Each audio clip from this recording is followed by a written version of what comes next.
ഇന്ന് നമ്മൾ വിവ വീഡിയോ ഒരു ലേണിംഗ് മെറ്റീരിയൽ പ്രിപ്പയർ ചെയ്യാൻ എങ്ങനെ ഇഫക്റ്റീവായിട്ട് ഉപയോഗിക്കാം എന്നതിൻ്റെ ചില പാഠങ്ങളാണ് പഠിക്കാൻ പോകുന്നത്.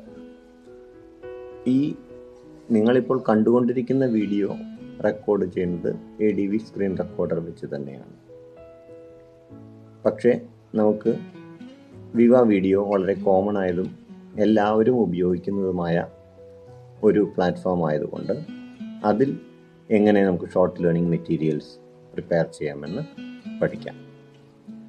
ആദ്യം നമ്മൾ പ്ലേ സ്റ്റോറിൽ നിന്ന് വിവ വീഡിയോ ഡൗൺലോഡ് ചെയ്ത് ഇൻസ്റ്റാൾ ചെയ്യുക. വിവ വീഡിയോ ചില മോഡൽ ഫോണുകളിൽ ഓൾറെഡി ഇൻസ്റ്റാൾ ചെയ്തിട്ടുണ്ടാകും. വിവ വീഡിയോയുടെ ഫ്രീ വെർഷനാണ് ഞാൻ ഉപയോഗിക്കുന്നത്. പ്രോ വെർഷനിൽ കൂടുതൽ ഫീച്ചറുകളുണ്ട്. ചില ഫോണുകളിൽ വിവ വീഡിയോയുടെ പ്രോ വെർഷൻ ഓൾറെഡി ഇൻസ്റ്റാൾഡ് ആയിരിക്കും. ഇപ്പോൾ വിവ വീഡിയോ ഓപ്പൺ ചെയ്യുന്നു. ഓപ്പൺ ചെയ്തു കഴിഞ്ഞാൽ വിവ വീഡിയോയിൽ കാണുന്ന ചില ഓപ്ഷനുകൾ നമുക്ക് പരിശോധിക്കാം.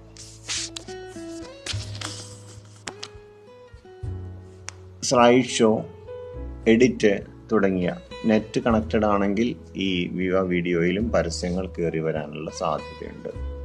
ഇവിടെ പരസ്യം ഒഴിവാക്കുന്നു. അതിനുശേഷം ഹോം സ്ക്രീനിലേക്ക് തന്നെ തിരിച്ചു പോകുന്നു. ഇതാണ് വിവ വീഡിയോയുടെ ഹോം സ്ക്രീൻ കാണുന്നത്. വിവ വീഡിയോയിൽ നമ്മൾ ശ്രദ്ധിക്കേണ്ട പ്രധാനപ്പെട്ട 5 എലമെൻറ്റുകൾ: ഒന്ന് edit, slide show, capture, effects and I am lucky എന്നുള്ള 5 കാര്യങ്ങൾ. കൂടുതൽ ടൂളുകൾ, മോർ ടൂൾസ് ഉള്ളതിൽ അവൈലബിൾ ആണ്. മൈ സ്റ്റുഡിയോ 2 എന്നുള്ളതും നിങ്ങൾക്ക് പരിശോധിക്കാം. ഇതിൽ ഏറ്റവും ഈസി ആയിട്ട് പോകാവുന്ന ഒരു സെക്ഷൻ സ്ലൈഡ് ഷോ എന്നുള്ളതാണ്. നമ്മൾ സ്ലൈഡ് ഷോയിലേക്ക് പോകും. സ്ലൈഡ് ഷോ കാണുമ്പോൾ നമ്മളുടെ ഗാലറിയിലുള്ള ഫോട്ടോകളിലേക്കാണ് നമ്മൾ എത്താം. ഗാലറിയിൽ നമുക്ക് ഒരു മൾട്ടിമീഡിയ മെറ്റീരിയൽ ക്രിയേറ്റ് ചെയ്യാനുള്ള ചിത്രങ്ങൾ ഡൗൺലോഡ് ചെയ്ത് വെച്ചതിന് ശേഷമാണ് നമ്മൾ ഗാലറിയിൽ പോകുന്നതെങ്കിൽ അത്തരം ചിത്രങ്ങൾ മാത്രമായിരിക്കും കാണുക. ഇപ്പോൾ എൻ്റെ ഗാലറിയിൽ വാട്സപ്പിൽ വന്നതും ഫോട്ടോ എടുത്തതുമായ ഒരുപാട് ഫോട്ടോകളുണ്ട്.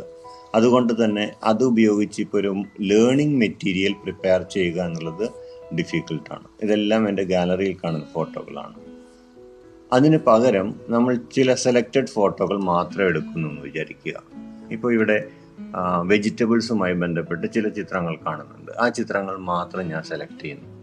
സെലക്ട് ചെയ്യുമ്പോൾ അത് താഴെ ഇമേജസ് എന്ന് പറയുന്ന സെക്ഷനിലേക്ക് കടന്നു വരുന്നത് നിങ്ങൾക്ക് കാണാം. ഇപ്പോൾ ഞാൻ 5 ഇമേജുകൾ മാത്രമാണ് അതിലേക്ക് എടുക്കുന്നുള്ളൂ. പച്ചമുളകാണ് അതിൽ കാണുന്നത്. പച്ചമുളകിൻ്റെ ചില സവിശേഷതകൾ ഈ ലേണിംഗ് മെറ്റീരിയൽ എനിക്ക് പറയാൻ പറ്റുമോ എന്ന് ഞാൻ ശ്രമിക്കുകയാണ്. അതിനുശേഷം ഈ 5 ഇമേജുകൾ സെലക്ട് ചെയ്തതിന് ശേഷം നെക്സ്റ്റ് എന്ന ബട്ടൺ പ്രസ് ചെയ്യുന്നു. ഈ നെക്സ്റ്റ് ബട്ടൺ പ്രസ് ചെയ്ത് കഴിഞ്ഞാൽ നമ്മൾ വിവ വീഡിയോയുടെ എഡിറ്റിംഗ് വിൻഡോയിലേക്ക് വരികയാണ്.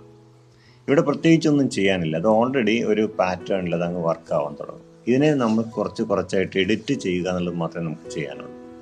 ഇത് ക്രിയേറ്റ് ചെയ്തത് ആരാണ് തുടങ്ങിയ ഡീറ്റെയിൽസ് വേണമെങ്കിൽ നമുക്ക് ആഡ് ചെയ്യാൻ കഴിയും.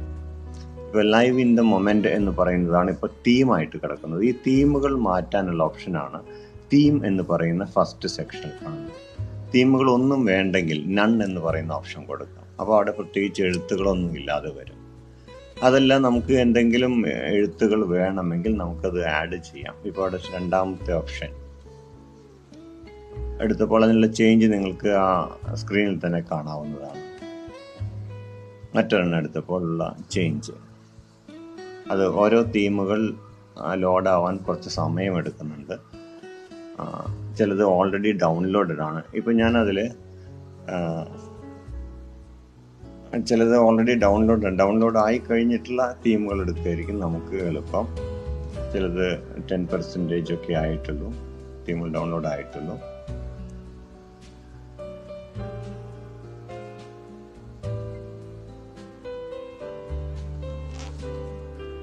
ഓക്കെ, ഇപ്പോൾ ഒരു പർട്ടിക്കുലർ തീം അവിടെ ഞാൻ വർക്ക് ചെയ്യാൻ കൊടുത്തപ്പോൾ അതിൽ ചില ബ്ലാക്ക് ലൈൻസ് വന്നു പോകുന്നതും അതിൻ്റെ ചില ലെറ്റേഴ്സ് കടന്നു പോകുന്നതും